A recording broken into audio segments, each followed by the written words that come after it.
साथियों नमस्कार। एक बार फिर से स्वागत मीमांसा क्लासेस के ऑनलाइन प्लेटफॉर्म पर। और आज का जो हमारा विषय है वो है लोकपाल और लोकायुक्त। जैसा कि आप सभी को मालूम है, लोकपाल केंद्र के स्तर पर कार्य करने वाली एक संस्था है जो कि भ्रष्टाचार संबंधी मामले जो केंद्र सरकार से जुड़े हों उनकी जांच करती है, जबकि लोकायुक्त राज्यों के स्तर पर स्थापित एक संस्था है जो राज्यों में राज्य सरकार के विषय में भ्रष्टाचार से संबंधित जो मामले हैं उनकी जांच करती है। अब लोकपाल और लोकायुक्त की भारत में स्थापना किस प्रकार से होती है, वैश्विक रूप से इस प्रकार की कौन सी संस्थाएं अन्य देशों में कार्यरत थी जिनसे प्रेरणा लेकर भारत में लोकपाल और लोकायुक्त की स्थापना की जो प्रक्रिया है वो स्टार्ट हुई, वो प्रारंभ हुई, और साथ ही साथ लोकपाल की संरचना, उसके गठन के बारे में, उसकी नियुक्ति के तरीके के बारे में हम आज की क्लास में जानने वाले हैं। और अंत में हम बात करेंगे कि लोकपाल के जो प्रमुख कार्य हैं वो क्या क्या हैं। तो आइए बिना किसी देरी के क्लास को स्टार्ट करते हैं। सबसे पहले बात करते हैं लोकपाल और लोकायुक्त के एक संक्षिप्त परिचय के बारे में कि किस प्रकार से इन संस्थानों का उदय भारत में होता है। लोकपाल की यदि हम बात करें और लोकायुक्त की बात करें तो दोनों के लिए ही एक अधिनियम बनाया गया 2013 में। लोकपाल व लोकायुक्त अधिनियम 2013 में यह अधिनियम पारित किया गया। हालांकि इसके लिए प्रयास जो है वो बहुत पहले से चले आ रहे थे। कई बार लोकसभा में इसके लिए बिल पेश किए गए थे, संसद में इसके लिए बिल पास किए गए थे, लेकिन हर बार किसी ना किसी कारण से वो पास नहीं हो पाए थे। कब कब इस प्रकार के बिल पास लोकसभा में या राज्यसभा में पेश किए गए, इसके बारे में भी हम क्लास के अंत में जानेंगे। लेकिन अभी के लिए आपको ये जानना है कि लोकपाल और लोकायुक्त जो है उनकी स्थापना जो होती है वो एक अधिनियम, एक एक्ट के द्वारा होती है, और उस एक्ट का नाम है लोकपाल व लोकायुक्त अधिनियम। 2013 में ये अधिनियम पारित होता है। और ये अधिनियम क्या व्यवस्था करता है कि केंद्र के स्तर पर तो क्या होगा, लोकपाल होगा, और राज्यों के स्तर पर लोकायुक्त जो है उसकी नियुक्ति राज्य सरकारों को करनी होगी। अर्थात केंद्र सरकार को तो लोकपाल की नियुक्ति करनी होगी और राज्य सरकारों को लोकायुक्त की नियुक्ति करनी होगी। इस प्रकार का अधिनियम 2013 में पारित होता है। अब ये जो अधिनियम के द्वारा चूंकि ये संस्थाएं बनी है लोकपाल और लोकायुक्त, तो इस प्रकार हम कह सकते हैं कि ये संस्थाएं जो हैं वो किस प्रकार की संस्थाएं हैं। लोकपाल और लोकायुक्त दोनों ही किस प्रकार की संस्था है, सांविधिक संस्था या स्टेचुअरी बॉडी है। स्टेचुअरी बॉडी या सांविधिक संस्था जैसे मैंने आपको बताया था क्या होती है, जो किसी ना किसी एक्ट के तहत या तो विधानमंडल या संसद के किसी एक्ट से यदि स्थापित होती है तो उसे हम क्या कह देते हैं, सांविधिक संस्था कह देते हैं। तो लोकपाल और लोकायुक्त दोनों ही क्या है, सांविधिक संस्थाएं हैं, नंबर एक। दूसरी चीज, ये अधिनियम जो बना 2013 में, उसमें ये व्यवस्था की गई कि केंद्र में तो लोकपाल की नियुक्ति करनी ही होगी, लेकिन राज्य सरकारों को ये छूट दी गई कि राज्य सरकार चाहे तो, राज्य सरकार की यदि इच्छा हो, राज्य सरकार चाहे तो इस अधिनियम के अंतर्गत दिए गए जो प्रावधान हैं उनके तहत ही क्या कर सकते हैं, लोकायुक्त की नियुक्ति जो है वो अपने राज्य में कर सकते हैं, या फिर स्वयं इसके लिए राज्य के विधानमंडल भी क्या बना सकते हैं, अधिनियम बना सकते हैं। यानी ये अधिनियम जब पारित हुआ, कब पारित हुआ, 2013 में ये पारित हुआ। 2013 में ये पारित हुआ तब इस अधिनियम में एक बात कही गई कि 2014 तक, 2013 में ये पारित हुआ तो एक वर्ष के भीतर, एक वर्ष के भीतर मतलब 2014 तक सभी जो राज्य के विधानमंडल हैं उनको भी क्या करना होगा, अपने यहाँ लोकायुक्त संबंधी अधिनियम बनाना होगा। और यदि वो अधिनियम नहीं बनाते हैं तो ये जो अधिनियम केंद्र के स्तर पर बना है, संसद से जो पारित हुआ है लोकपाल और लोकायुक्त अधिनियम 2013, उसके आधार पर अपने राज्य में क्या कर सकते हैं, लोकायुक्त की नियुक्ति कर सकते हैं। तो यानी राज्यों के स्तर पर, कहने का तात्पर्य क्या हुआ, राज्यों के स्तर पर लोकायुक्त की नियुक्ति या तो राज्य का विधानमंडल स्वयं अपना क्या कर सकता है, अधिनियम इस संदर्भ में बना सकता है, या फिर केंद्र का जो अधिनियम बना हुआ है उसके अनुसार ही लोकायुक्त की नियुक्ति अपने राज्य में कर सकता है। ठीक है, लेकिन लोकायुक्त की जो संरचना है कि लोकायुक्त के जो संस्था होगी उसमें कितने पद होंगे, उनकी नियुक्ति का तरीका क्या होगा, लोकायुक्त के क्षेत्राधिकार जो होंगे वो क्या क्या होंगे, उन सभी का निर्णय करने का अधिकार 2013 का जो ये अधिनियम है उसमें किस पर छोड़ा गया है, राज्य सरकार पर छोड़ा गया है। स्टेट गवर्नमेंट ये सब निर्धारित करेगी। इस प्रकार की व्यवस्था किसके संदर्भ में की गई है, लोकायुक्त के संदर्भ में। अब 2013 में, आज जैसा आपने ऊपर देखा कि लोकपाल और लोकायुक्त जो अधिनियम है वो 2013 में पारित हुआ, लेकिन क्या उससे पहले किन्हीं राज्यों में लोकायुक्त का गठन हो चुका था? तो जी हाँ, कुछ ऐसे राज्य थे जिन्होंने या तो ऑर्डिनेंस मतलब अध्यादेश, या फिर अपने राज्य के विधानमंडल में एक्ट पारित करके लोकायुक्त की स्थापना 2013 का एक्ट जारी होने से बहुत पहले कर दी थी। और उसी मामले में राजस्थान जो हमारा है वो भी क्या है, काफी आगे रहा। और 1973 में ही 3 फरवरी 1973 को ही राजस्थान में लोकायुक्त के संदर्भ में एक अध्यादेश निकाल दिया गया था। तो राजस्थान में जो लोकायुक्त की स्थापना हुई थी वो 1973 में एक अध्यादेश के माध्यम से हुई थी, लेकिन बाद में इस अध्यादेश के संदर्भ में 26 मार्च 1973 को लोकायुक्त की स्थापना के लिए, लोकायुक्त की नियुक्ति के लिए एक एक्ट राजस्थान के विधानमंडल में बन गया था। तो हम कह सकते हैं कि राजस्थान में लोकायुक्त की जो स्थापना है, लोकायुक्त नाम की जो संस्था है, उसका निर्माण 2013 के एक्ट से बहुत पहले ही हो चुका था। 1973 में ही राजस्थान के राज्य की विधानमंडल है, जो विधानसभा है, वहां इस संबंध में एक्ट पारित हो चुका था और लोकायुक्त की स्थापना जो है वो हो चुकी थी। और राजस्थान में लोकायुक्त जो है उसकी नियुक्ति, संरचना और कार्य, जैसा हमने देखा था, वो किस पर छोड़े गए हैं, राज्य सरकार पर छोड़े गए हैं। तो राजस्थान के लोकायुक्त के संदर्भ में लोकायुक्त की नियुक्ति, संरचना और कार्य आदि सभी के बारे में प्रावधान जो है वो 1973 के अधिनियम में ही कर दिए गए थे। तो ये था एक लोकपाल और लोकायुक्त का संक्षिप्त परिचय। अब हम बात करेंगे लोकपाल और लोकायुक्त की संरचना के बारे में, उसके कार्यों के बारे में, नियुक्ति किस प्रकार की जाती है, उन सभी के बारे में विस्तार से चर्चा करेंगे। लेकिन वो चर्चा हमारी किस प्रकार से होगी, एक तरफ हम लोकपाल को देखेंगे और दूसरी तरफ हम लोकायुक्त को देखेंगे। और हम राजस्थान के लोकायुक्त के विशेष संदर्भ में बात कर रहे हैं। तो एक तरफ हम देखने वाले हैं केंद्र के स्तर पर लोकपाल को, और दूसरी तरफ हम देखेंगे राजस्थान राज्य के स्तर पर लोकायुक्त को। तो देखिए, एक तरफ लोकपाल की हम बात कर रहे हैं और दूसरी तरफ हम बात करेंगे राजस्थान का जो लोकायुक्त है उसके बारे में। तो आइए बिंदुवार इन दोनों का कंपैरिजन करते हुए इनका हम क्या करते हैं, अध्ययन करेंगे।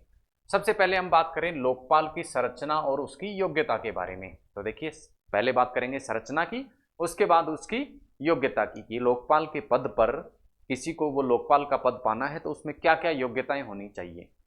उसकी योग्यता पे बात करने से पहले बात करते हैं संरचना के बारे में। तो लोकपाल की जो संरचना होगी उसमें एक तो क्या होगा, अध्यक्ष होगा, और ज्यादा से ज्यादा, अधिकतम से अधिकतम कितने होंगे, 8 सदस्य होंगे। ठीक है, तो संरचना में क्या हुआ, एक तो लोकपाल और 8 सदस्य, यानी 1+8 की क्या हो गई, इसकी स्ट्रक्चर हो गई 1+8, एक अध्यक्ष और 8 सदस्य हो गए।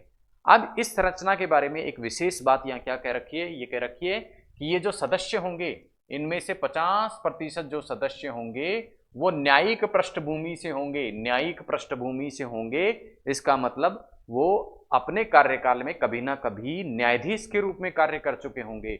और वो न्यायाधीश कैसे, या तो वो सुप्रीम कोर्ट के जज रहे हों, या फिर हाई कोर्ट का चीफ जस्टिस रहे हों, या तो सुप्रीम कोर्ट के जज रहे हों, या किसी भी राज्य के हाई कोर्ट के चीफ जस्टिस जो रहे व्यक्ति हैं वो ही क्या कर सकते हैं, लोकपाल के सदस्य बन सकते हैं। लोकपाल नाम की जो संस्था है उसमें नियुक्ति पा सकते हैं।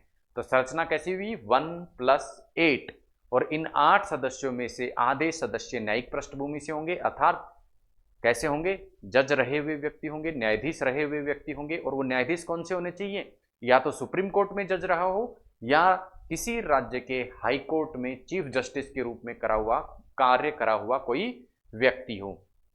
तो योग्यता का पहला बिंदु ये हो गया।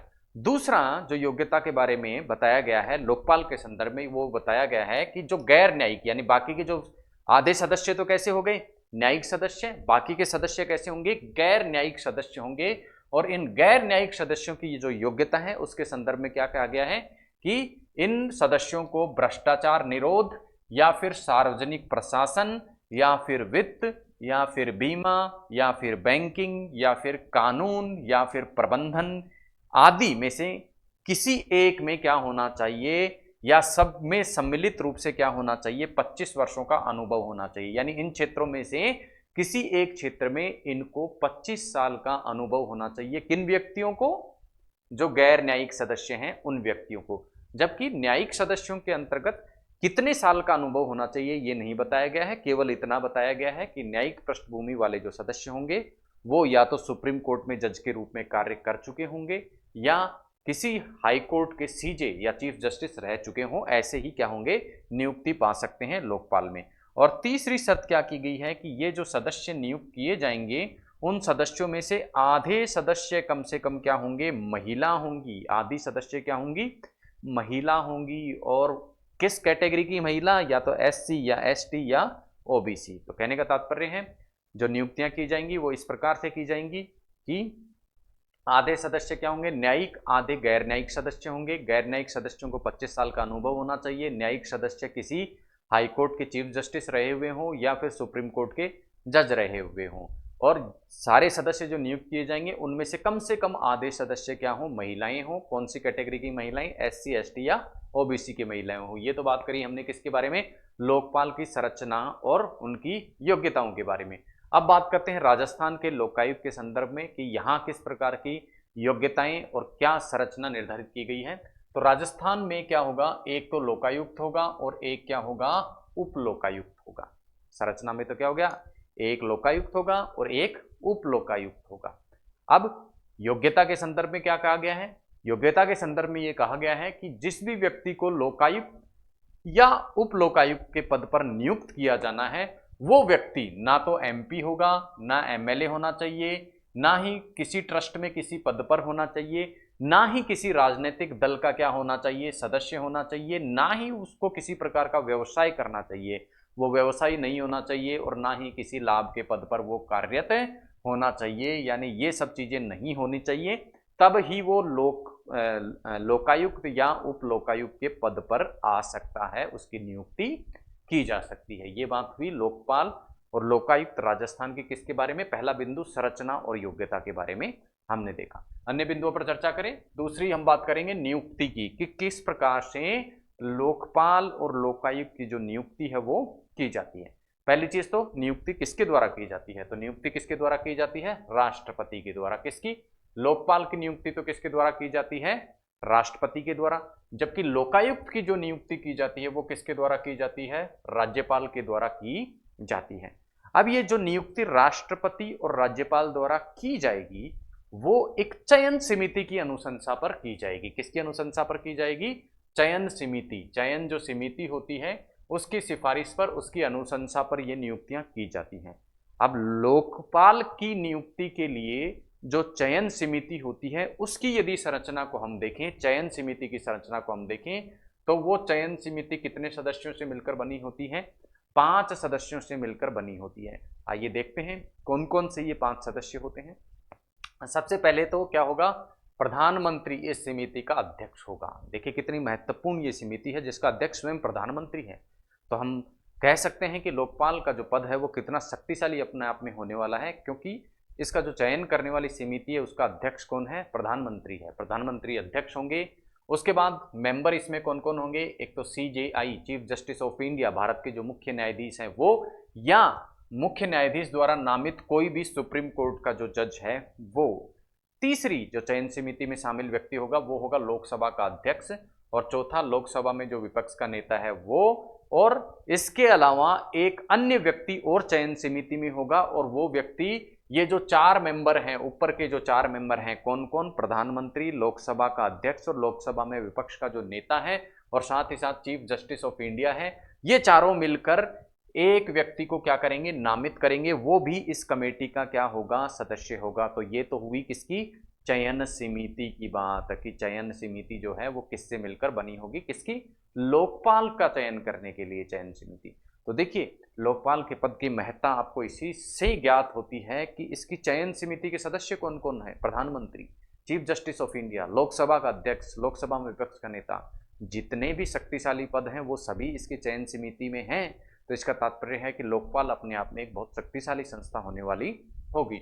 उसके बाद हम बात करें लोकायुक्त के संदर्भ में। राजस्थान में लोकायुक्त की जो चयन समिति होती है, लोकायुक्त की नियुक्ति के लिए जो चयन समिति होती है वो चीफ मिनिस्टर और राजस्थान हाई कोर्ट के चीफ जस्टिस और विधानसभा में जो विपक्ष के नेता होते हैं उन सभी से मिलकर बनी होती है। तो यहां भी देखिए लोकायुक्त का पद भी कितना शक्तिशाली है, आप अंदाजा लगा सकते हैं। इसकी चयन समिति में भी अध्यक्ष कौन होगा, स्वयं सीएम, राज्य का सीएम जो है वो क्या होता है, अध्यक्ष होता है। तो ये चयन समितियों की हमने बात की। अब हम बात करने वाले हैं, ये जो चयन समिति चयन जब करती है तो इसके पास में नामों का एक पैनल आता है, ठीक है। चयन समिति के पास में एक पैनल, लोकपाल को चुना जाना है, मान लो 8 सदस्य चुने जाने हैं, 1+8, तो इसके पास में क्या आता है, मान लो 20 नामों का एक पैनल आ गया, नामों का पैनल। अब ये जो पैनल को सेलेक्ट करने वाला, जिस जिस लोगों ने लोकपाल के पद पर नियुक्ति के लिए क्या किया, अप्लाई किया, उसका एक पैनल बनाया जाएगा और उस पैनल को चयन समिति के पास में भेजा जाएगा। लेकिन जितने लोगों ने अप्लाई किया है उसमें से किन लोगों को पैनल में रखा जाए, या लोकपाल और लोकायुक्त के चयन समिति में जो नाम भेजे जाएंगे उन नामों का चयन करने के लिए एक सर्च कमेटी होती है। कौन होती है, सर्च कमेटी होती है। यानी लोकपाल और लोकायुक्त का चयन, लोकायुक्त नहीं, लोकपाल का चयन करने के लिए जो नाम चयन समिति को भेजे जाएंगे उन नामों को शॉर्टलिस्ट करने के लिए एक क्या होती है, सर्च कमेटी होती है। देखिए यहां से सर्च कमेटी तो क्या भेजेगी, पैनल भेजेगी, नामों का पैनल भेजेगी, और इस पैनल में से नामों का सिलेक्शन कौन करेगा, सिलेक्शन कमेटी या चयन समिति। लेकिन नामों का पैनल तैयार करने का कार्य कौन करेगा, सर्च कमेटी करेगी। और ये जो सर्च कमेटी होती है उसका गठन किस प्रकार से होगा, इसके बारे में भी कुछ बातें इस लोकपाल अधिनियम में बताई गई हैं। क्या बातें बताई गई हैं कि चयन जो सर्च कमेटी होगी उस सर्च कमेटी में 50% जो सदस्य होंगे वो महिलाएं होंगी। और कौन सी कैटेगरी की महिलाएं, SC ST और OBC की क्या होंगी, महिलाएं होंगी। ध्यान रखना, जब संरचना हमने लोकपाल की पढ़ी थी तो उसमें भी हमने देखा था कि आधी सदस्य लोकपाल की कौन होंगी, SC ST OBC की महिलाएं होंगी। और साथ ही साथ लोकपाल की जो सर्च कमेटी होती है लोकपाल के चयन के लिए, उसमें भी आधी सदस्य महिलाएं होती हैं, और वो भी किस कैटेगरी की, SC ST OBC। और ये कमेटी 8 नामों का एक पैनल तैयार करके किसको भेजती है, चयन समिति को भेजती है। तो ये बात हुई चयन समिति और सर्च कमेटी। लोकायुक्त के संदर्भ में हम देखें तो राजस्थान में लोकायुक्त के संदर्भ में किसी प्रकार की सर्च कमेटी नहीं होती है, जबकि लोकपाल के संदर्भ में चयन समिति के साथ में एक सर्च कमेटी भी काम करती है।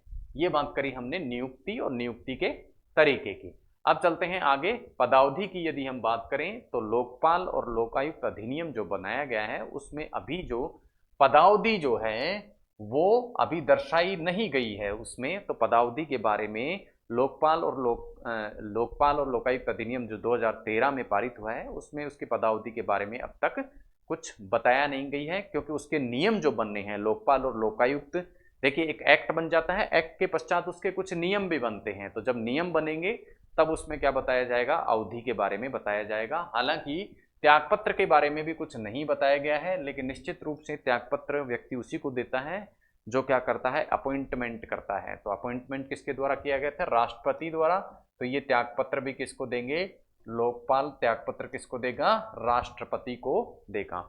वेतन भत्ते वो जो सेवा शर्त हैं और पद से हटाने की जो प्रक्रिया है वो भी अभी तक जो है निर्धारित लोकपाल और लोकायुक्त अधिनियम में नहीं की गई है। जबकि लोकायुक्त के संदर्भ में यदि हम बात करें, राजस्थान के लोकायुक्त के संदर्भ में हम यहाँ बात करें तो इसकी जो पदावधि है वो वर्तमान में कितनी है, 5 वर्ष तक, या फिर कोई व्यक्ति 65 वर्ष तक का हो जाए तब तक के लिए इसकी पदावधि रहने वाली है। बात करें त्यागपत्र की तो राजस्थान का जो लोकायुक्त है वो त्यागपत्र किसको देगा, राज्यपाल को देगा, क्योंकि नियुक्ति जो की है वो भी किसने की है, इसकी राज्यपाल ने की है। इसी प्रकार वेतन भत्ते और सेवा शर्तें जो हैं उसके बारे में स्पष्ट रूप से ये कहा गया है राजस्थान का जो लोकायुक्त अधिनियम है उसमें कि लोकायुक्त के जो वेतन भत्ते होंगे वो राज्य का जो हाईकोर्ट होता है, राजस्थान का जो हाईकोर्ट जज होता है उसके समान होंगे, उसको मिलने वाले वेतन भत्ते उसको प्राप्त होंगे। अब बात करें कि यदि लोकायुक्त को अपने पद से हटाना हो राजस्थान में तो किस प्रकार की प्रक्रिया अपनानी पड़ेगी और क्या उसके आधार होंगे। तो इसके लिए व्यवस्था की गई है कि हटाया जा सकता है। कैसे हटाया जा सकता है, दुर्व्यवहार और अक्षमता के आधार पर राज्यपाल द्वारा इसे अपने पद से हटाया जा सकता है। तो 2 आधार बताए गए हैं लोकायुक्त को हटाने के। एक आधार तो कौन सा, दुर्व्यवहार, और दूसरा कौन सा, अक्षमता। इन दोनों में से किसी भी आधार पर राज्यपाल राजस्थान के लोकायुक्त को अपने पद पे से क्या कर सकता है, हटा सकता है। अब लोकायुक्त एक रिपोर्ट क्या करता है, राज्यपाल को देता है। ये जो रिपोर्ट है ये या तो प्रतिवर्ष दी जाती है या विशेष रूप से मांगे जाने पर दी जाती है, और ये रिपोर्ट लोकायुक्त किसे देता है, राज्यपाल को देता है, और राज्यपाल इस रिपोर्ट को ज्ञापन सहित राजस्थान की विधानसभा के समक्ष रखवाता है। तो ये बात हुई लोकायुक्त के संदर्भ में पदावधि, त्यागपत्र, उसके वेतन भत्ते, पद से हटाने की प्रक्रिया, और वो अपनी रिपोर्ट किसे देता है, इन सभी चीजों के बारे में। आगे बढ़ते हैं और बात करते हैं क्षेत्राधिकार के बारे में कि लोकपाल जो है उसका क्षेत्राधिकार क्या क्या होगा, किन किन मामलों में वो भ्रष्टाचार के विषय में जांच करेगा। इसी प्रकार पैरेलल हम देखेंगे कि लोकायुक्त जो राजस्थान में है उसके अधिकार क्षेत्र में कौन कौन से पद आएंगे, किन व्यक्तियों के संदर्भ में वो भ्रष्टाचार संबंधी जांच कर सकता है। पहले देखते हैं लोकपाल के संदर्भ में। तो देखिए लोकपाल के अधिकार क्षेत्र में, क्षेत्राधिकार में प्रधानमंत्री भी आता है, लेकिन प्रधानमंत्री से संबंधित सभी विषय इसके क्षेत्राधिकार में नहीं आते। कुछ विषय को छोड़कर प्रधानमंत्री भी लोकपाल के क्षेत्राधिकार में आता है, लेकिन शर्त क्या है, कुछ विषयों के संबंध में, पीएम के संबंध में लोकपाल को क्या नहीं है, अधिकार प्राप्त नहीं है। और साथ ही साथ जो इन्वेस्टिगेशन की प्रक्रिया होगी, अन्वेषण की जो प्रक्रिया होगी वो अलग होगी, विशेष प्रकार की होगी। शिकायत लोकपाल में यदि प्रधानमंत्री के संदर्भ में की जानी है, प्रधानमंत्री के संदर्भ में भ्रष्टाचार की शिकायत यदि लोकपाल के लिए की जानी है, लोकपाल में की जानी है, तो उस शिकायत की अलग से प्रक्रिया होगी। बाकी लोग जो इसके अधिकार क्षेत्र में आते हैं उससे अलग एक विशेष प्रकार की प्रक्रिया प्रधानमंत्री के संबंध में शिकायत करने के लिए होगी। केंद्र सरकार के सभी मंत्री और एमपी इसके अधिकार क्षेत्र के अंतर्गत आते हैं। इनसे जुड़े मुद्दों पर क्या कर सकता है, लोकपाल जांच कर सकता है। इसी प्रकार केंद्र की जो सेवाएं होती हैं, चाहे वो ग्रुप ए की सेवा हो, ग्रुप बी की, सी की, डी की, तो ये सभी के सभी कर्मचारी भी किसके अधिकार क्षेत्र में आते हैं, लोकपाल के क्षेत्राधिकार में आते हैं। इनसे संबंधित भ्रष्टाचार के मुद्दों पर भी लोकपाल क्या कर सकता है, जांच कर सकता है। इसके अतिरिक्त केंद्र सरकार के द्वारा या तो पूर्णतः या भागतः कोई पोषित संस्था होती है, यानी केंद्र सरकार से जो सहायता प्राप्त संस्थाएं होती हैं, उन संस्थाओं के जो कर्मचारी हैं उनके विषय में भी भ्रष्टाचार संबंधी जांच जो है वो लोकपाल कर सकता है। नेक्स्ट, 10 लाख से अधिक यदि विदेशी मुद्रा का लेन देन किसी संस्था के द्वारा किया जाता है तो उस संस्थान की जांच भी किसके द्वारा की जा सकती है, लोकपाल के द्वारा की जा सकती है। अब इसके पैरेलल हम देखते हैं लोकायुक्त, जो राजस्थान में लोकायुक्त कार्यरत है उसका अधिकार क्षेत्र। तो सबसे पहला बिंदु यहाँ हमने देखा था कि प्रधानमंत्री लोकपाल के अधिकार क्षेत्र में है, लेकिन यहाँ लोकायुक्त के संदर्भ में हम देखेंगे तो राजस्थान का सीएम इसके अधिकार क्षेत्र में नहीं आता है। सीएम के भ्रष्टाचार संबंधी जो मामले हैं उन पर राजस्थान का लोकायुक्त जांच नहीं कर सकता, क्योंकि वो इसके क्षेत्राधिकार में नहीं आते। कौन आते हैं इसके क्षेत्राधिकार में, एक तो राज्य सरकार के जितने भी मंत्री हैं वो सभी के सभी क्या आते हैं, लोकायुक्त के क्षेत्राधिकार में आते हैं। उनके भ्रष्टाचार संबंधी मामलों की जांच लोकायुक्त द्वारा की जा सकती है। इसके अलावा जिला प्रमुख, उप जिला प्रमुख, प्रधान, उप प्रधान, महापौर, उप महापौर, जितनी भी नगर पालिकाएं हैं या नगर परिषद हैं उनके अध्यक्ष या उनके उपाध्यक्ष। इसके अतिरिक्त पंचायत समिति की जो स्थायी समितियां हैं उनके अध्यक्ष, सभी विभागों के सचिव, सभी विभागों के विभागाध्यक्ष और सभी राज्य सरकार के सरकारी कर्मचारी। इसके अतिरिक्त कोई राजकीय कंपनी है, निगम है, कोई मंडल है, उसके अधिकारी, कर्मचारी और रजिस्टर्ड सोसाइटी जो है वो सभी के सभी क्या आते हैं, इसके क्षेत्राधिकार के अंतर्गत आते हैं। तो इन सभी से संबंधित भ्रष्टाचार के जो मामले हैं उनकी जांच लोकायुक्त, राजस्थान में लोकायुक्त के द्वारा की जा सकती है। नेक्स्ट है क्षेत्राधिकार से बाहर कौन कौन रहेगा। इससे पहले बिंदु में हमने पढ़ा कि कौन कौन सी संस्थाएं, कौन कौन से व्यक्ति किसके अंतर्गत आएंगे, लोकपाल के क्षेत्राधिकार के अंतर्गत आएंगे या लोकायुक्त के क्षेत्राधिकार के अंतर्गत आएंगे। अब बात करते हैं इनके क्षेत्राधिकार से बाहर कौन रहेगा। तो लोकपाल के क्षेत्राधिकार से बाहर रहेंगे सुप्रीम कोर्ट और हाई कोर्ट के जज, यानी सुप्रीम कोर्ट और हाई कोर्ट के जज के भ्रष्टाचार संबंधी जो मामले हैं उनको लोकपाल नहीं सुन सकता, उन पे जांच लोकपाल नहीं कर सकता है। इसके अलावा सहायता प्राप्त जो सरकारी संस्थान हैं उनके कर्मचारी, अधिकारी जो हैं वो इसके क्षेत्राधिकार से बाहर रहेंगे। यूपीएससी संघ लोक सेवा आयोग इसके क्षेत्राधिकार से बाहर रहेगी। इसके अतिरिक्त भ्रष्टाचार से जुड़ा मामला यदि 7 वर्ष से पुराना है तो वो भी इसके अधिकार क्षेत्र में नहीं आएगा। तो ये कुछ ऐसे क्षेत्र हैं जिनके संबंध में भ्रष्टाचार संबंधी मामलों में भी लोकपाल क्या नहीं कर सकता, जांच नहीं कर सकता है। दूसरी तरफ देखेंगे हम लोकायुक्त राजस्थान। राजस्थान के लोकायुक्त के क्षेत्राधिकार में कौन कौन से पद या व्यक्ति नहीं आते, तो उसके संदर्भ में हम देखें तो राजस्थान का जो सीएम है, राजस्थान के जो पूर्व मंत्री हैं, वर्तमान मंत्री इसके क्षेत्राधिकार में आते हैं, उनके भ्रष्टाचार संबंधी मामलों की ये जांच कर सकता है। लेकिन जो पूर्व मंत्री हैं उनके भ्रष्टाचार संबंधी मामलों की जांच ये नहीं कर सकता।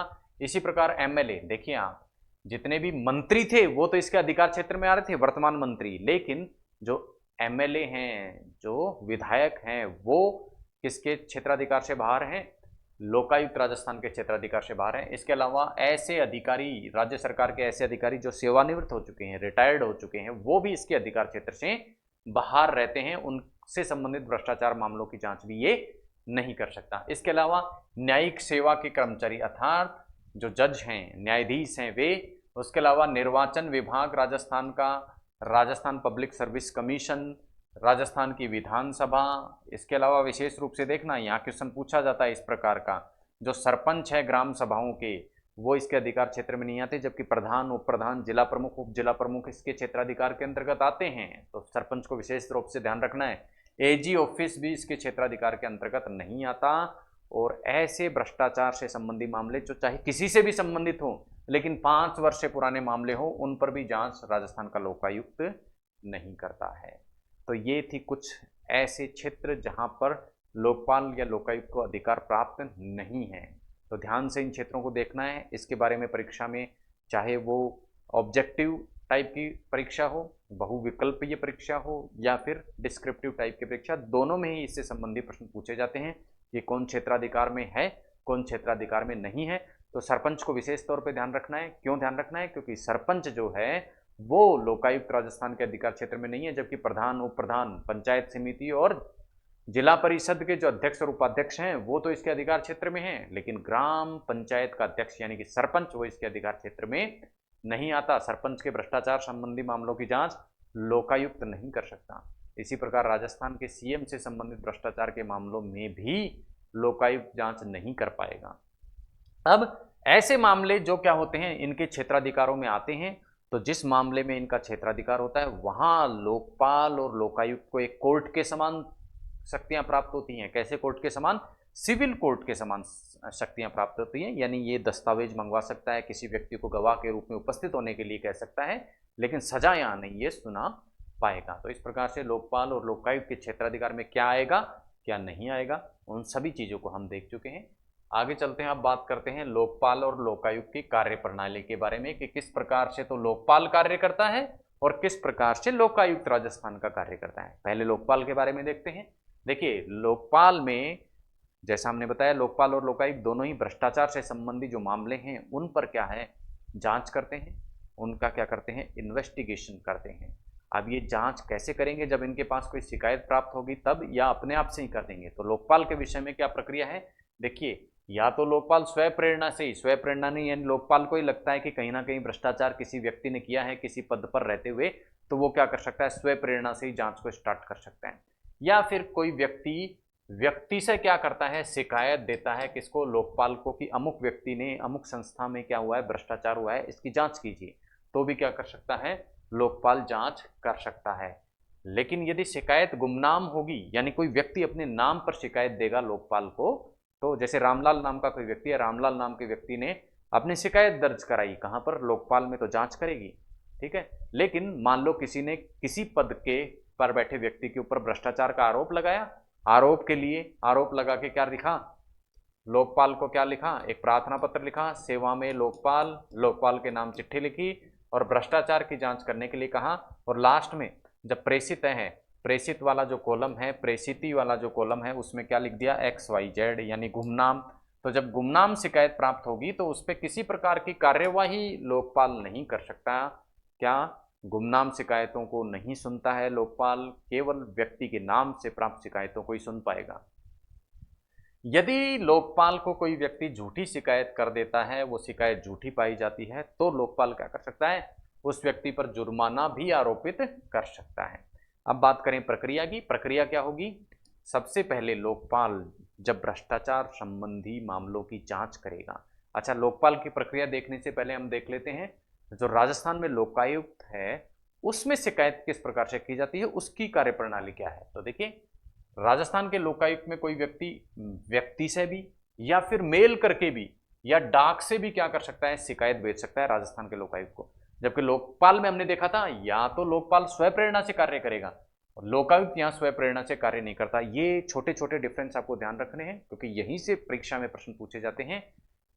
लोकपाल में तो आप देखेंगे कि लोकपाल खुद की मर्जी से, स्वयं की मर्जी से भी किसी मामले में भ्रष्टाचार की जांच कर सकता है, लेकिन राजस्थान का लोकायुक्त भ्रष्टाचार की जांच स्वयं की मर्जी से नहीं कर सकता। उसके लिए उसको शिकायत प्राप्त होनी चाहिए। और वो शिकायत कैसे प्राप्त हो सकती है? कोई व्यक्ति वहां जाके भी शिकायत कर सकता है लोकपाल के लोकायुक्त के समक्ष, या फिर मेल से भी भेज सकता है, ईमेल के माध्यम से भी भेज सकता है, डाक के माध्यम से भी भेज सकता है। जबकि लोकायुक्त को जब शिकायत भेजी जानी थी तो केवल और केवल व्यक्ति से उपस्थित होकर शिकायत दे सकता है, कोई व्यक्ति डाक और ईमेल से शिकायत नहीं भेज सकता। जैसे लोकपाल गुमनाम शिकायतों पर विचार नहीं करता, उसी प्रकार लोकायुक्त भी गुमनाम जो व्यक्ति के नाम से शिकायत नहीं आती उनके बारे में विचार नहीं करता। यदि झूठी शिकायत लोकायुक्त को प्राप्त होती है तो 3 वर्ष तक के कैद की बात कही गई है राजस्थान का जो लोकायुक्त अधिनियम है उसमें, जबकि लोकपाल अधिनियम में केवल जुर्माना लगाने की बात कही गई है। तो ये भी एक प्रमुख अंतर है। साथ ही साथ लोकायुक्त को जब शिकायत की जाएगी तो एक 10 रुपए का नॉन जुडिशियल स्टाम्प पेपर लगेगा। तो कहने का तात्पर्य है एक 10 रुपए का नॉन जुडिशियल स्टाम्प पेपर भी लगाना होगा लोकायुक्त राजस्थान को शिकायत करते समय कि ये शिकायत झूठी नहीं है। जबकि लोकपाल के संदर्भ में इस प्रकार का कोई जुडिशियल स्टाम्प नहीं, नॉन जुडिशियल स्टाम्प नहीं देना पड़ेगा। अब बात करते हैं लोकपाल में शिकायत जब दर्ज की जाएगी उसकी प्रक्रिया क्या होगी। यदि किसी व्यक्ति के विरुद्ध लोकपाल को शिकायत प्राप्त होती है तो सबसे पहले क्या किया जाएगा, एक स्पेशल कोर्ट की क्या की जाएगी, स्थापना की जाएगी। अब ये स्पेशल जो कोर्ट है वो 3 महीने के अंदर, जब इसको शिकायत प्राप्त हुई, जिस तारीख को शिकायत प्राप्त हुई उस शिकायत प्राप्ति के 3 माह के अंदर अंदर प्रारंभिक जांच, प्रिलिमिनरी इंक्वायरी लोकपाल के द्वारा प्रारंभ कर दी जाएगी। यानी लोकपाल को शिकायत प्राप्त होगी, शिकायत प्राप्त होने की तारीख से 3 महीने के अंदर अंदर क्या करेगा लोकपाल, एक प्रिलिमिनरी इंक्वायरी, प्रारंभिक जांच उस विषय में करेगा। या तो 3 महीने में वो पूरी कर लेगा, लेकिन यदि लोकपाल को 3 महीने में जांच पूरी नहीं होती है तो 3 महीने का विस्तार इस संदर्भ में और दिया जा सकता है। तो 3 महीने तक की अवधि और विस्तारित की जा सकती है। तो विस्तारित होकर मतलब 3 + 3 6 महीने के अंदर अंदर प्रिलिमिनरी इंक्वायरी लोकपाल को करनी होती है। फिर अगले जो 6 माह हैं, 3 माह जब पूर्ण होते हैं उसके अगले 6 माह में ये जो प्रिलिमिनरी इंक्वायरी जिस विषय में की गई है उसके बारे में डिटेल्ड इन्वेस्टिगेशन किया जाएगा। क्या किया जाएगा? इन्वेस्टिगेशन किया जाएगा। यदि ये इन्वेस्टिगेशन 6 महीने में पूरा हो जाता है तो ठीक है, नहीं तो इसको 6 महीने का विस्तार और मिल जाता है। फिर आती है ट्रायल की बारी। तो ये 6 महीने की समाप्ति के बाद 1 वर्ष के अंतर्गत ट्रायल करना होगा। ट्रायल मतलब किस प्रकार से उस पर मुकदमा चलाया जाए, जिस व्यक्ति के खिलाफ भ्रष्टाचार का आरोप लगा है उस पर मुकदमा चलाने को क्या कहते हैं, ट्रायल किया जाएगा। और ट्रायल यदि 1 वर्ष में पूरा नहीं होता है तो इसके लिए भी 1 वर्ष की विस्तारित अवधि दे दी गई है। यानी जितनी अवधि दी गई है उतनी ही वहां का विस्तार भी दे दिया जाता है इस मामले में। तो ये है लोकपाल में जब किसी संदर्भ में शिकायत प्राप्त होती है तो उसकी जांच प्रणाली क्या होती है उसके बारे में बात। अब लोकपाल के जो कार्य और जो शक्तियां हैं और लोकायुक्त की जो कार्य और शक्तियां हैं उनके बारे में, अभी तक हमने क्षेत्राधिकार के बारे में बात की, कार्य प्रणाली के बारे में बात की। अब किस प्रकार के कार्य और शक्तियां लोकपाल और लोकायुक्त को दी गई हैं इनको अलग अलग हम देखने वाले हैं। पहली स्लाइड में हम देखेंगे लोकपाल के कार्य और लोकपाल की शक्तियां। पहला जो कार्य है लोकपाल का वो है कि जो भी व्यक्ति इसके क्षेत्राधिकार में आते हैं उनके विरुद्ध यदि कोई शिकायत प्राप्त होती है तो उन शिकायतों का क्या करता है, ये इन्वेस्टिगेशन करता है, अन्वेषण करता है। इसके अलावा लोकपाल क्या कर सकता है, सीवीसी सेंट्रल विजिलेंस कमीशन, केंद्रीय सतर्कता आयोग, और सीबीआई या केंद्र सरकार की अन्य कोई जांच एजेंसी है उसको भी क्या कर सकता है, लोकपाल क्या कर सकता है, प्रकरण को क्या कर सकता है, रेफर कर सकता है। और प्रकरण को रेफर करते हुए लोकपाल इन संस्थाओं को इस प्रकरण की जांच करने के लिए वित्त या पैसा भी उपलब्ध करा सकता है। ध्यान रखना, पैसा भी दे सकता है। तो किसी मामले को क्या करता है, सीबीआई या सीवीसी या केंद्र सरकार की अन्य किसी एजेंसी को लोकपाल क्या कर सकता है, रेफर भी कर सकता है कि आप इसकी जांच करो, और साथ ही साथ उसके लिए पैसा भी मुहैया करा सकता है। उसके अलावा यदि इस प्रकार से कोई मामला रेफर किया जाता है तो उन रेफर किए हुए मामलों में सीबीआई या सीवीसी क्या जांच कर रही है, किस प्रकार से जांच कर रही है, उन सभी का क्या करता है, अधीक्षण और निर्देशन देता है। यानी निर्देश भी प्रदान कर सकता है सीबीआई सीवीसी को लोकपाल की इस प्रकार से इसकी जांच करो, और साथ ही साथ जांच प्रक्रिया का पूरा क्या करेगा, वो सुपरविजन भी लोकपाल के द्वारा किया जाता है। किन मामलों में, जिन मामलों को लोकपाल ने सीबीआई और सीवीसी के बाद पास भेजा है उन मामलों में। इसके अतिरिक्त लोकपाल को एक पावर है कि भ्रष्टाचार से जुड़ा हुआ कोई मामला है और उसमें किसी व्यक्ति की संपत्ति है, उस संपत्ति को क्या कर सकता है, लोकपाल क्या कर सकता है, जब्त कर सकता है। ये बहुत महत्वपूर्ण अधिकार लोकपाल के पास है, जिसके अंतर्गत भ्रष्टाचार की जांच करते समय वो किसी व्यक्ति की संपत्ति को क्या कर सकता है, जब्त कर सकता है। इसके अतिरिक्त लोकपाल किसी भी लोक सेवक पर क्या कर सकता है, मुकदमा चलाने की मंजूरी दे सकता है। स्वयं लोकपाल क्या कर सकता है, और डिपार्टमेंट से मंजूरी लेने की आवश्यकता नहीं, लोकपाल ही सीधा क्या दे देता है, मंजूरी दे देता है मुकदमा चलाने के लिए। इसके अतिरिक्त सीबीआई में जो डायरेक्टर प्रोसिक्यूशन, एसपी और इससे ऊंचे के जो पद होते हैं उन पर नियुक्ति करने के लिए लोकपाल की सिफारिश लेना आवश्यक होता है। तो ये भी एक प्रमुख शक्ति है कि सीबीआई में जो भी नियुक्तियां की जाएंगी महत्वपूर्ण पदों पर, उनके लिए किसकी सिफारिश आवश्यक होगी, लोकपाल की सिफारिश आवश्यक होगी। इसके अलावा लोकपाल जिन मामलों को क्या करता है, सीबीआई को रेफर करता है, और सीबीआई को रेफर होने के बाद सीबीआई का कोई ना कोई अधिकारी उस मामले की क्या करता है, जांच करता है। तो ऐसे अधिकारी जो लोकपाल द्वारा रेफर किए गए मामलों की क्या कर रहे हैं, जांच कर रहे हैं, उन अधिकारियों का जो स्थानांतरण है, जो ट्रांसफर है, वो लोकपाल की अनुमति के बाद ही किया जाएगा, लोकपाल से बिना अनुमति लिए नहीं किया जाएगा। तो ये थी लोकपाल की प्रमुख शक्ति और लोकपाल के प्रमुख कार्य। अब हम बात करते हैं लोकायुक्त के संदर्भ में। राजस्थान के जो लोकायुक्त हैं उसकी क्या क्या शक्तियां हैं। तो देखिए, राजस्थान का जो लोकायुक्त है वो किन किन मामलों में जांच कर सकता है। पहला मामला कि यदि लोक सेवक यानी राज्य सरकार के जो कर्मचारी हैं वो किसी को अनुचित हानि या कष्ट पहुंचाते हैं तो उन मामलों में शिकायत लोकायुक्त में उनके विरुद्ध की जा सकती है।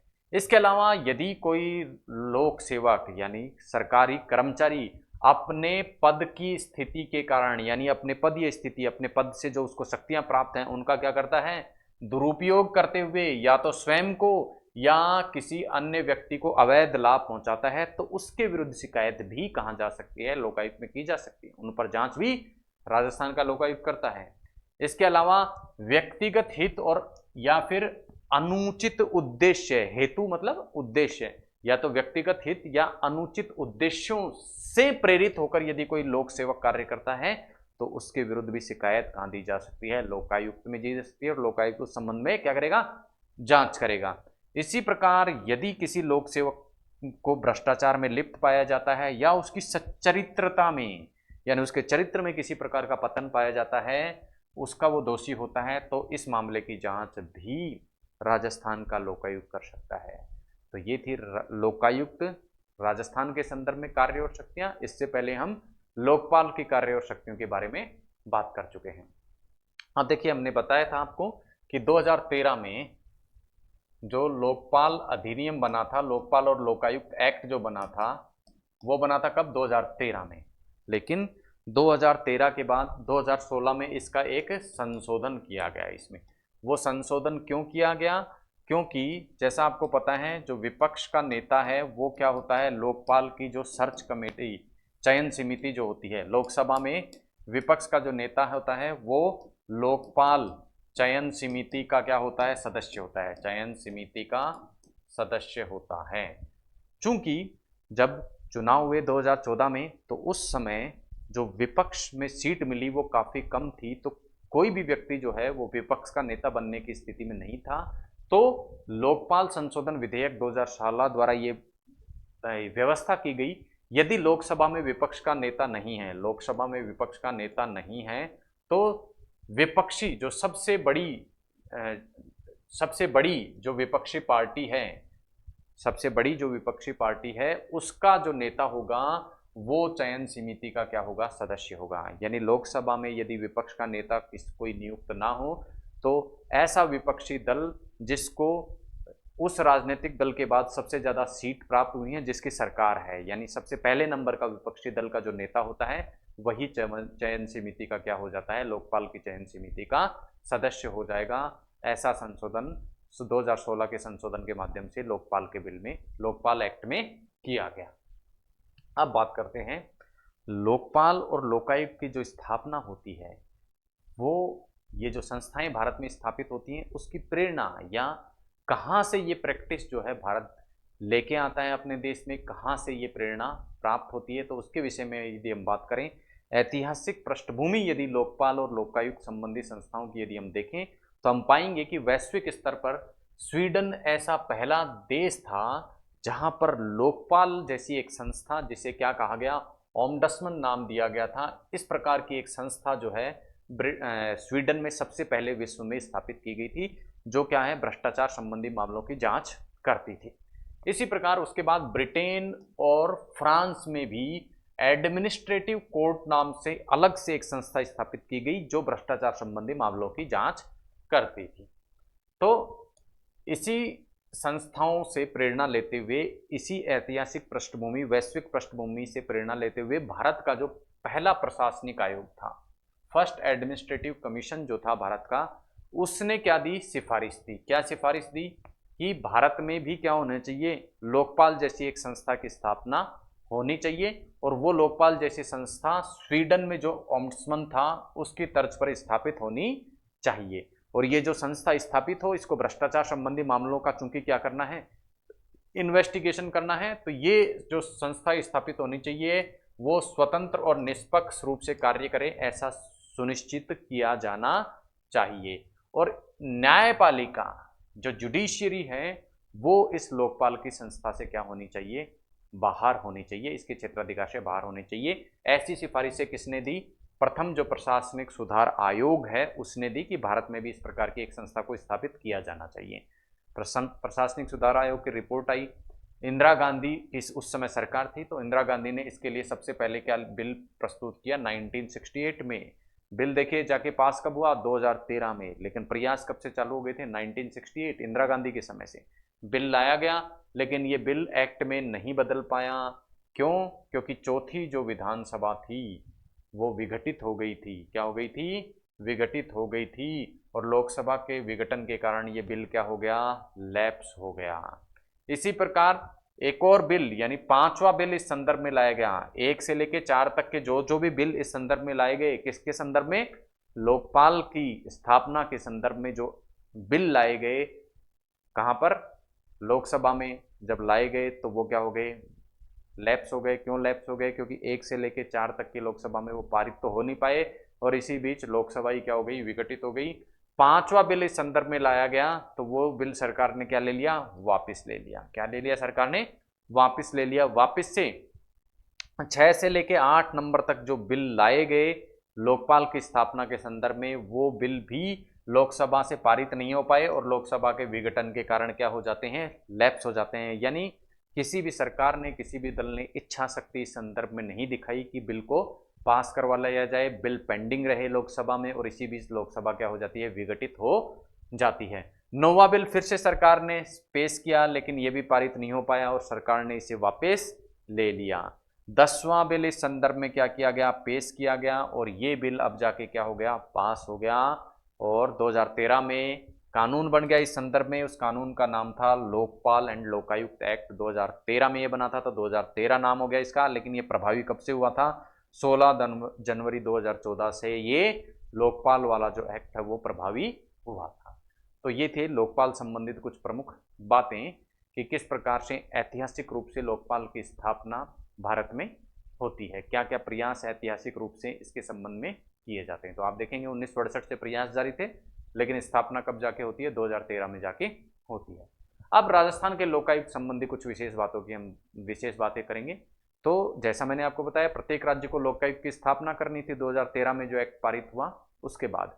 लेकिन कुछ राज्य ऐसे थे जहां पर बहुत पहले ही लोकायुक्त की स्थापना कर दी गई थी। इनमें से ऐसा पहला जो राज्य था वो था महाराष्ट्र। महाराष्ट्र में 1971 में ही लोकायुक्त की स्थापना कर दी गई थी, जबकि हम राजस्थान में देखेंगे राजस्थान में स्थापना कब हुई थी, 1973 में इस संबंध में एक्ट बना था। लेकिन पहला जो लोकायुक्त स्थापित हुआ था वो 1971 में, इससे पहले ही काम हो चुका था, महाराष्ट्र में हो चुका था। साथ ही साथ अगला तथ्य यदि हम देखें तो देखिए, प्रथम बिल जो पहले ही बार स्थापना तो कहां हुई, महाराष्ट्र में, लेकिन इसके लिए पहली बार जो बिल लाया था वो कौन सा राज्य था, उड़ीसा। बिल लाया गया वहां की विधानसभा में, लेकिन वो पास नहीं हो पाया। बिल कब लाया गया था, 1970 में ही लाया गया था। यानी महाराष्ट्र में जब लोकायुक्त बना 1971 में, उससे पहले ही उड़ीसा में लोकायुक्त की स्थापना के लिए एक बिल लाया जा चुका था, लेकिन उड़ीसा की विधानसभा में वो पास नहीं हो पाया था। बाद में जाके पास हुआ, और स्थापना जो होती है उड़ीसा में हालांकि 1983 में होती है, लेकिन बिल सबसे पहले उड़ीसा में ही इस संदर्भ में लाया गया था। राजस्थान के संदर्भ में हम बात करें तो 1973 में लोकायुक्त की स्थापना राजस्थान में होती है। 1973 में इस संदर्भ में क्या लाया जाता है, बिल लाया जाता है। पहले जो लोकायुक्त बनते हैं राजस्थान के वो थे ID दुआ, और लोकायुक्त के साथ ही साथ एक उप लोकायुक्त की स्थापना भी राजस्थान में की जाती है, और पहले जो उप लोकायुक्त थे वो थे KPU मेनन। और एक विशेष बात आपको ध्यान रखनी है कि पहली बार ही केवल एक उप लोकायुक्त की नियुक्ति की गई थी, उसके बाद उप लोकायुक्त की नियुक्ति राजस्थान में नहीं की जाती, केवल लोकायुक्त की ही क्या की जाती है, नियुक्ति की जाती है। अच्छा, लोकपाल और लोकायुक्त का जो नाम दिया गया था वो सबसे पहले किसके द्वारा दिया गया था, ML सिंघवी के द्वारा दिया गया था। अब एक विशेष बात आपको यहाँ ध्यान देनी है। देखिए, मैंने राजस्थान के जो लोकायुक्त हैं, राजस्थान के जो लोकायुक्त हैं उनका कार्यकाल, अभी हमने जब कार्यकाल के बारे में पढ़ा था तो कितना देखा था, 5 वर्ष। यानी राजस्थान के लोकायुक्त का कार्यकाल क्या है, 5 वर्ष। लेकिन प्रारंभ में जब लोकायुक्त की स्थापना हुई थी उस वक्त तो ये क्या था, 5 वर्ष ही था। लेकिन 2018 में सरकार ने इस एक्ट में एक संशोधन किया, और संशोधन करके लोकायुक्त का कार्यकाल कितना कर दिया था, 8 वर्ष कर दिया गया था। पुनः 2019 में इसको 8 वर्ष से घटाकर कितना कर दिया गया, 5 वर्ष। तो लोकायुक्त का कार्यकाल जब लोकायुक्त की स्थापना हुई 1973 में तब 5 साल था, 2018 में एक बार बढ़ाया गया, 8 वर्ष किया गया, लेकिन 2019 में घटा के वापस से 5 वर्ष कर दिया गया। तो वर्तमान में राजस्थान के लोकायुक्त का जो कार्यकाल है वो कितना है, 5 वर्ष है। तो ये थी राजस्थान के लोकायुक्त के संदर्भ में कुछ विशेष बातें। क्लास आज की खत्म होती है, और आपने देखा कि लोकपाल और लोकायुक्त के संदर्भ में बहुत सी बातों को जो है वो हमने इस क्लास में उनकी अवधारणा को समझने का प्रयास किया। तो मेरी आशा है कि आपकी जो लोकपाल और लोकायुक्त के संदर्भ में जो अवधारणात्मक समझ है वो बढ़ी होगी। मिलते हैं अगली क्लास में एक नए टॉपिक के साथ में, तब तक के लिए धन्यवाद। जय हिंद।